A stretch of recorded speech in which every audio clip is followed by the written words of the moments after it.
makuhani wa Kristo wenye kuishi maisha yenye kumpendeza Jehova ni wale waliojazwa Roho Mtakatifu. Kwa sababu makuhani wa Kristo waliojazwa Roho Mtakatifu lazima wafuate amri 10. Piga makofi baba mzee wa Yesu. Haleluya. Yesu anapenda kuishi maisha safi. Maisha ya utakatifu. Maisha ya kumpendeza yeye. Haleluya. Lakini kwa kufuata amri 10. Hebu jipeleze. Hebu jichunguze kwanza. Kwa ufunuo wa leo Jumapili hii. Hebu jichunguze. Ukoje mbele ya jicho zote? Ndani ya wokovu wako unaishije? Ndani ya wokovu wako unatendaje? Je, umesimama kwenye amri 10? Au umesimamia amri 10? Mapokeo ambaye ukisimama kwenye amri 10 tu na misingi yake, hiyo ni mapokeo tena ya kidini, hautaweza kumshinda shetani.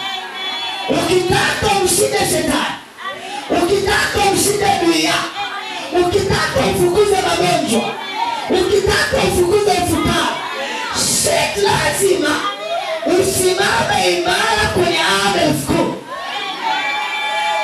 Muumini aliyesimama kwenye amri 10 ni muumini mwenye kufuata mwongozo wa Roho Mtakatifu. Hata kanisani ni muumini mwelewa, ni kiongozi mwelewa. Lakini kama kiongozi alisimama upande wa amri 10 na misingi yake peke yake, huyo kiongozi kanisani ni kuweka vikundi, ni wa maneno. Hata kiongozi wao wa kiroho akileta jambo la maendeleo kanisani, muumini aliyesimamia amri 10 na misingi yake, mapokeo, yeye hawezi kaenda sawa sawa. Pigia makofi baba mzee wa Yesu. Hapana shangilia makofi makubwa. Nasema leo lazima kelele. Hata kama useme amina.